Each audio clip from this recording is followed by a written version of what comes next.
Okay, hello guys. I'm gonna take this time to make a quick guide here on how to do a DPS Knight. I've had some requests of people asking how I do my Knight build, and it's actually something you can find on the internet. There's people discussing it, but I've noticed there's not really any like really good thorough guide. So I figured I'd do a quick rundown on how everything works for the DPS Knight. It's a very offensive build and it's very good support for your threes and even tens. The downside though is it lacks a lot of survivability, which you have to make up for in skill. So first things first is we're going to come down here and basically, as you see, this is my build. I'm going to go to for skills. You want to select for your main skill selection Resolute Strike 2. This is key. The benefit of Resolute Strike 2 versus 1 is 2 gives you 30% more damage on all attacks when you Resolute Strike, and if you spend 50 willpower, it hits like a damn truck. This combos exceptionally well with a talent that I'll get to later. Next, you want to pick up Resolute Rebuff. This is actually, I like this one over Stronghold. Stronghold's better for a defensive build. Resolute Buff gives you more tankiness survivability for yourself. If you're in the middle of getting bursted, this helps you just sustain the enemy burst for a short duration. And has a pretty low cooldown, so it's usually up for anything too drastic. Next, you want Tantrum because who doesn't like more damage? More damage equals more one-shots. More one-shots equal more games won and more KDAs. So Tantrum all the way. It's too good to pass up. Resolute Defense might be better for defensive build, but even so, I would probably almost always pick Tantrum over Resolute in both builds. Next, obviously Falcon Fury. Straight attacks pointless in PvP. Then lastly, I pick up Falconry and Stunning Blow. Fat stun on a single target, and this is key because this is necessary for your high damage dealing capabilities. Then over here in the talents, if you notice, I kind of go 2, 2, 2, and 2. And what they are is I pick up Skyhunter. This makes so your Falcon and Cutting Grass from Falconry is reduced by 5 willpower and does 30% more damage to targets that are below 50% health. This lets you finish off targets very quickly with your Falcon. Next I do Heavy Tip. This actually does insane damage. Normally, as your spear normally states, is that it does a set amount of damage, forces them to a taunt, but that's pointless in PvP, and it does twice as much damage if they're 10 or more yards away. This increases the double damage to technically 3.5 times damage, so your spear nearly does quadra damage if the target's at least 10 yards away from you. This makes your spear hit like a truck.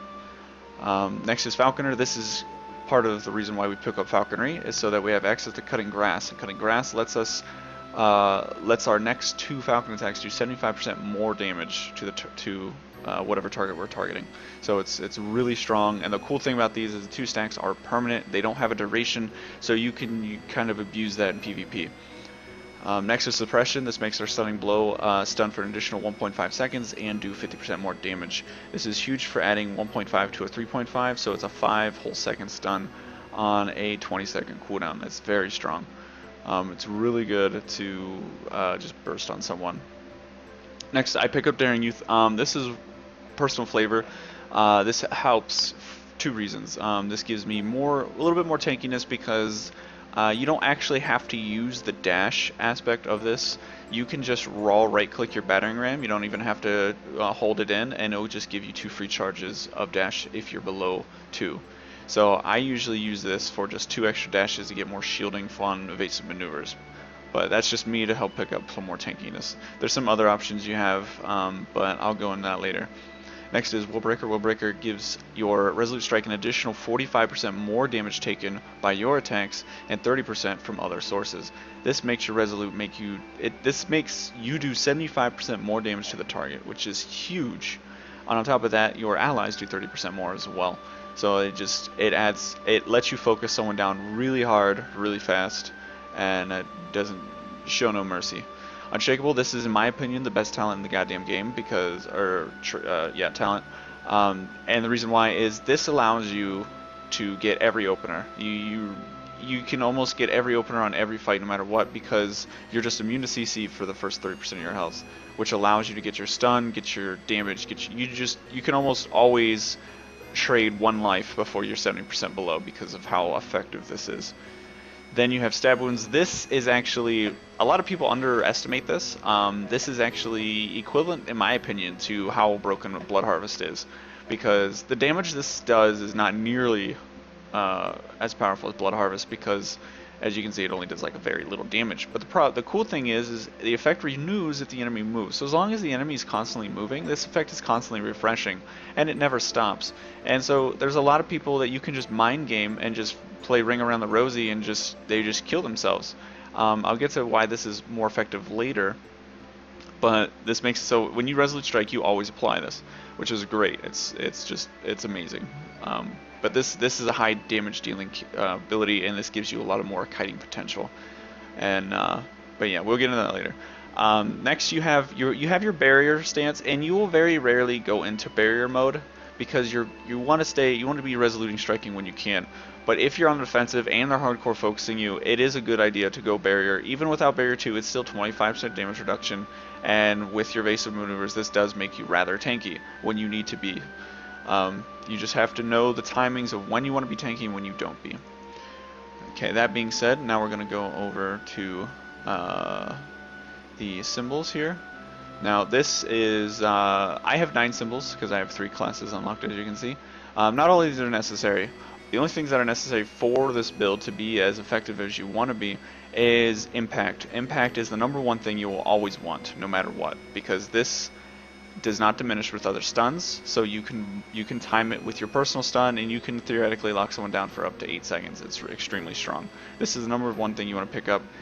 And Lacerating Wounds is also, they're about actually even. Lacerating Wounds just adds a lot of more damage to your bleed and makes that bleed I told you about, the stab wounds, makes it permanent. Every time that ticks, if it would crit, it now procs Lacerating Wounds, which does your total damage of luck on top of it. So that dot that theoretically didn't really do much damage, every time it crits, it just adds a fat chunk to it. And as you can see here on my stat page, I have about a 30% chance to crit, I get 30% more accuracy just for more base damage, and I have a 22.5% crushing blow. When you do a critical strike and a crushing blow at the same time, you hit like a truck. These two are the top priority, impact and lacerating wounds. You want those above all else. Clever maneuvers almost everybody gets. I believe you have to go through to get it. This gives you more tankiness with your dashes. Next, I would recommend going strength and maximum recoil because this is a strength luck build. This just capitalizes on those 2 main stats. And then the rest is pretty much flavor.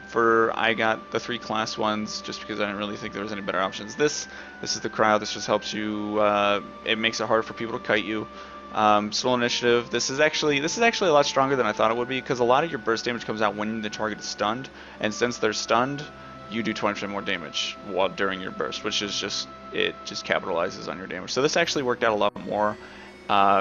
Coincidentally, whenever I didn't actually plan on this. I mastered Monk first just because originally I wanted a main Monk, but they're not the greatest in PvP. They have their good sides, but they're probably at the middle to bottom end of the totem pole right now. Invincible Will, this actually helps out a lot for Knight.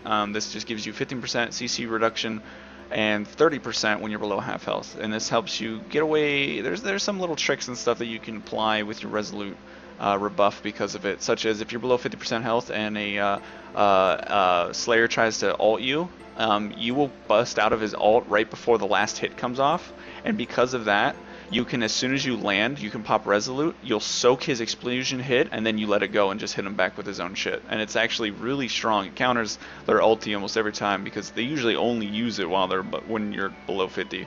So this lets it so you can't get harmed, and it's really great. I have this Desperate Resistance 30. I have two of these, so it's actually 30%.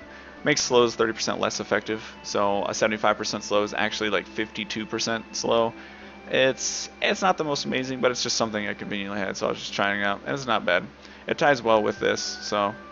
But that's it for the symbols. Now we're gonna go over here to my equipment for build. I use the Founder Spear, or not Founder, Collectors, aka pay-to-win weapon. It's not, for this build specifically, yes, it's actually extremely good because of the fact that you're using Resolute Strike, you're using Falcons, you're using Crushing Blow, you're using everything that this has available, and it's strong. It gives you everything. If you're going a barrier build, I would not recommend using this spear. It's not very good. I would probably go with Tantrum Spear over this. Next is Large Shield. For the shield, I use this, the Stunning Blow Reduction, so it's only 15 willpower and instead of 35. It makes it so you almost always have enough willpower to stun, which in my opinion is having a free stun available is nice, because not only does it make your stun free, but now you have an extra 20 willpower towards your Hawk to do more damage, and in my opinion that's great. Plus it gives 30% more damage stunning blow, and because of this 30% tied with the 50% from suppression actually makes your stunning blow hit decently hard.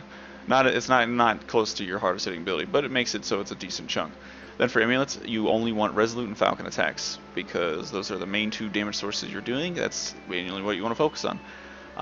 Aside from that, then you have your rings, Strength, Luck all the way. You want to make sure you have a primary on critical strike chance on all of them, and ideally you want a secondary in accuracy. I only have 2 of them with secondary accuracy, so this is actually the best build. I have a shit dash activation one and a shit health bonus one. So I could be doing more damage if I had 2 additional accuracy ones, but unfortunately I'm not that lucky. So trophies don't matter, those are only PvE.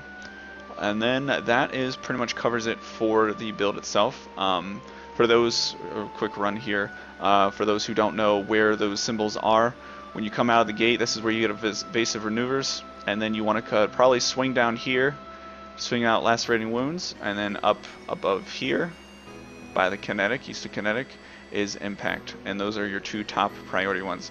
And then going up this way for kinetic, you pick up your maximum recoil and maximum recoil, so there's your 2 ones. And then when you're on your way to lacerating wounds, you pick up your ultimate strength here, and then there's one right here by archer. So they're actually pretty close, and you can get both of all these talents probably very early on, even if you're a new player. You'll be able to get everything you need for PvP very, very quickly. Also, another recommendation, if you plan on doing heavy PvP, level Paladin. Level Master Paladin before Cryo. Don't be retarded like me. Paladin symbol is top tier and extremely broken in PvP. For those who don't know, it makes it so anytime you would take damage that's 10% or more of your maximum health, you completely absorb the effect, and you become immune to all damage for the next 4 seconds. This is just amazing, because there's many times where I'd be able to one-shot someone. I hit them with like a 60k spear that would do like 80% of their health, and they just go immune, and I just gotta sit there while my burst goes to waste. So it's depressing when that happens, but I don't have it, and it would be great if I did have it. Next thing, I guess, is I'll go in here and do a quick round and show you guys how it works. But basically, the idea is you just hit like a truck, and you just capitalize on the fact that you do a lot of damage.